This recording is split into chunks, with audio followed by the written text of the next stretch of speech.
Hello વિદ્યાર્થી મિત્રો, નમસ્કાર. હું દર્શના પરમાર મારી ચેનલમાં તમારું સ્વાગત કરું છું. તમે જોઈ રહ્યા છો આદર્શ એજ્યુકેશન, જેમાં આજે આપણે શું ભણવાના છીએ? પ્રકરણ 9, પ્રશ્ન 4 બ, વિષય ગણિત, વિકાસ, અસાઇનમેન્ટ સોલ્યુશન, દ્વિતીય સત્ર, ધોરણ 8 માટે. હવે તમારી પરીક્ષા નજીક આવી રહી છે તો વાંચવાનું તમે શરૂ કરી દીધું હશે, બરાબર ને? તો આજના સેશનની આપણે શરૂઆત કરીએ.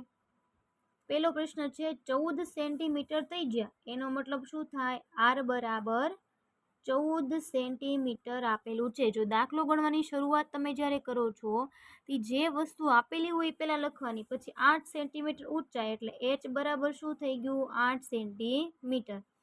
બંધ નળાકારનું કુલ પૃષ્ઠફળ મેળવવાનું હોય તો સૌથી પહેલાં તો આપણે એનું સૂત્ર આવડવું જોઈએ, બરાબર? કે બંધ નળાકાર નું કુલ પૃષ્ઠફળ બરાબર 2 પાઈ આર કૌંસમાં આર પ્લસ એચ થાય. ઓકે, કિંમત મૂકી દઈએ. જો પાઈની કિંમત કેટલી મૂકવાની હોય? હંમેશા 22/7 જ મૂકવાની હોય. જો તમને રકમમાં આવ્યું કીધું હોય કે પાઈ બરાબર 3.14 મૂકો તો જે મૂકવાની, નહીતર પાઈ બરાબર 22/7 એ નક્કી કિંમત છે. આર બરાબર 14, આરની જગ્યાએ 14, એચ કેટલા આપ્યા છે? 8. 7 દુ 14, 22 દુ 44, દુ 88, 14 પ્લસ 8 કેટલા થઈ ગયા? 22. 88 ગુણ્યા 22 કરો તો જવાબ આવશે 1936. એકમ છે સેન્ટીમીટર, એટલે સેન્ટીમીટરનો સ્ક્વેર, બરાબર. તો છેલ્લી લાઈન તમારે શું લખવાની થશે મિત્રો? કે બંધ નળાકારનું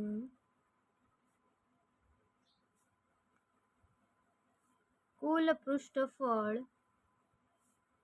1936 સેન્ટીમીટર સ્ક્વેર મળે.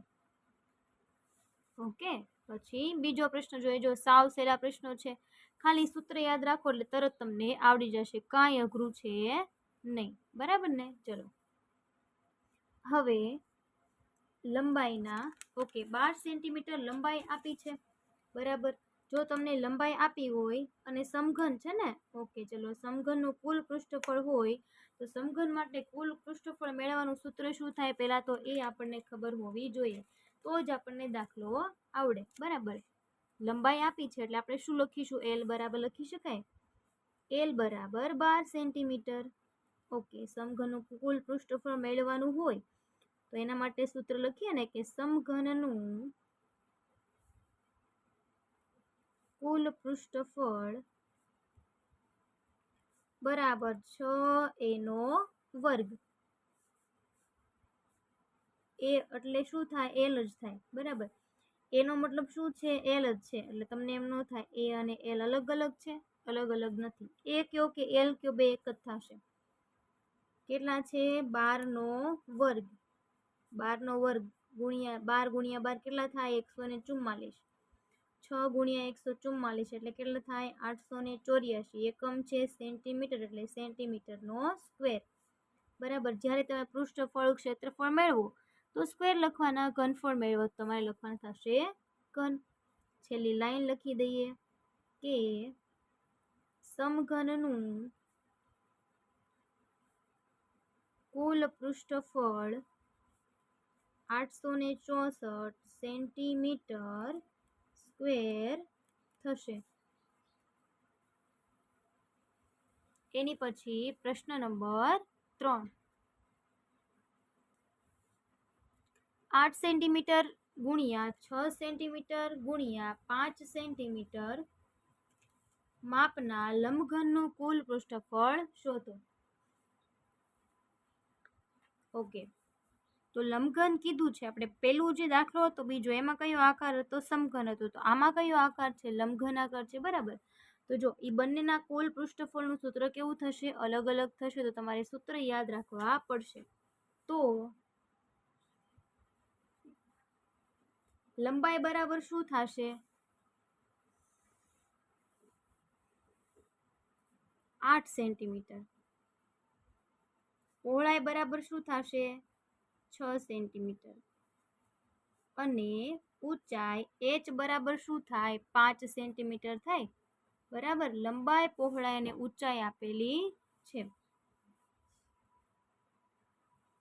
લંબઘનનું કુલ પૃષ્ઠફળ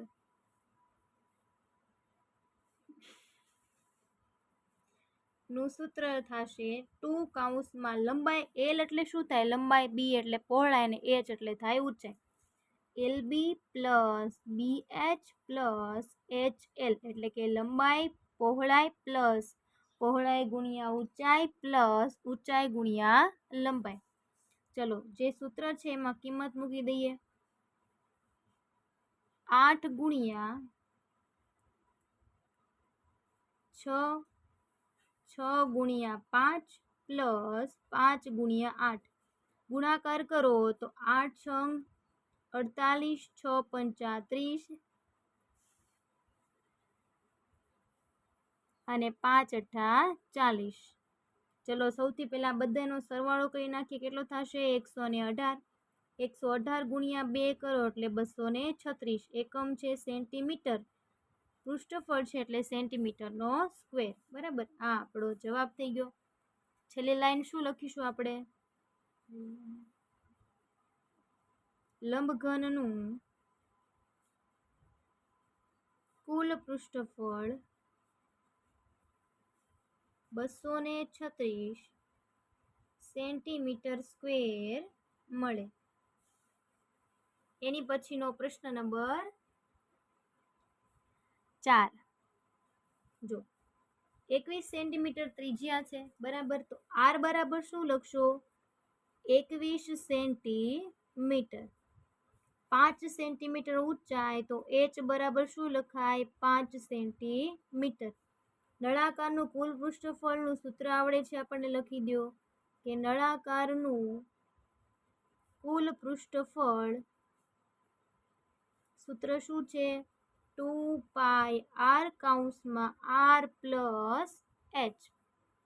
2 ગુણ્યા પાઈની કિંમત 22/7, r ની કિંમત 21, r ની કિંમત 21, h ની કિંમત 5.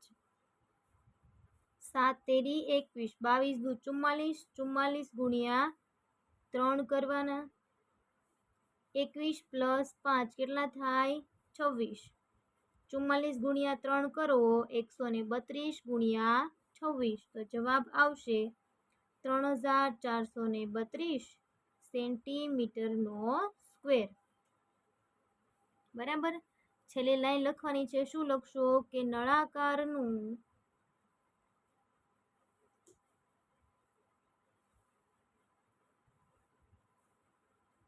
કુલ પૃષ્ઠફળ 3432 સેન્ટીમીટર સ્ક્વેર મળે. એની પછી પ્રકરણ 10 જે છે, બરાબર, એના જે પ્રશ્ન આપ્યા છે એ સાથે સાથે આપણે જોઈ લઈએ. એમાં ખાલી 4 જ પ્રશ્નો છે. બરાબર, અને સાવ સહેલા છે પ્રશ્નો જે છે આપણે જોઈ લઈએ. એમાં શું કીધું છે કે પહેલો દાખલો છે. જો કિંમત શોધો એવું આપણને અહીંયા કીધેલું છે. બરાબર, પહેલો પ્રશ્ન કંઈક આવો છે. જો કે 2 ની 6 ઘાત છે. 2 ની 6 ઘાત છે, તો 2 ની 6 ઘાત આધાર સમાન છે. પહેલા આ બંનેનું કરીએ ને પછી આ પહેલી રકમ છે એનું લઈશું. બરાબર, જો ત્રણેયના આધાર સમાન છે તો ત્રણેયનો સરવાળો થાય, પણ આ બંનેની નિશાની સમાન છે તો પહેલા એનું લઈ લઈએ. -3 પ્લસ -1, માઇનસ માઇનસ શું થશે? પ્લસ થાય. બરાબર, માઇનસ માઇનસ શું થાય? પ્લસ. એટલે 2 ની 6 ઘાત ગુણ્યા 2 ની 3 ને 1 4 -4. હવે સરવાળો થાય પણ માઇનસ છે એટલે માઇનસ. 6 માંથી 4 જાય કેટલા વધે? 2. તો 2 ની 2 ઘાત વધી. 2 ની 2 ઘાત હોય તો એને કેમ લખાય? તો કે 2 ગુણ્યા 2. તો કેટલો જવાબ આવે? 2 દુ 4 જવાબ આવે. એની પછી બીજો પ્રશ્ન આપ્યો છે એ જો. એમાં પણ એવું છે. શું કરવાનું છે જોઈ લો. 2 દુ 4, માઇનસ માઇનસ પ્લસ. ભાગાકાર છે, આધાર સમાન છે, તો એક વાર લખો ભાગાકાર હોય તો ઘાતની શું થાય? બાદબાકી. 4માંથી 4 જાય શું આવે? 0. કોઈ પણની 0 ઘાત એટલે જવાબ શું આવશે? 1 આવશે. એની પછી ત્રીજો પ્રશ્ન જો. ચલો એમાં શું કીધું છે આપણને? ચલો પહેલા આપણે આ ઘાત છે એનો ગુણાકાર થશે કેમ કે કૌંસમાં છે. 3 દુ 6 ભાગ્યા -2 3 દુ 6 ભાગાકાર છે અને આધાર સમાન છે તો ઘાતની શું થાય? બાદબાકી થાય. તો -2 ની 0 ઘાત તો જવાબ શું આવે? 1. ચોથો પ્રશ્ન આપેલો છે કંઈક આવો, એનો પણ ગુણાકાર થશે ને 2 તેરી 6 પણ કેવો આવશે? માઇનસ, કેમ કે પ્લસ માઇનસ માઇનસ ગુણ્યા 5ની 8 ઘાત. ગુણાકાર હોય તો ઘાતની થાય સરવાળો, પણ અહીંયા માઇનસ છે એટલે આપણે શું કરવું પડશે? માઇનસ કરવું પડશે. કરો બાદબાકી, કેટલો જવાબ આવ્યો? 6 7 અને 8 એટલે 2. મોટું પદ હોય એની નિશાની લાગે એટલે +2. 5 ગુણ્યા 5 પચો પચો 25 બરાબર. તો 25 જવાબ અહીંયા આવશે. 4 જ પ્રશ્નો હતો અને સાવ સરળ હતા બરાબર. તો પ્રશ્ન 4બ પ્રકરણ જે 9 અને 10 ના આપ્યા હતા એ અહીં પૂર્ણ થાય છે. તમને આમાં કાંઈ પણ પ્રકારનો પ્રશ્ન હોય તો તમે મને કમેન્ટ કરીને જણાવી શકો છો. Thank you very much.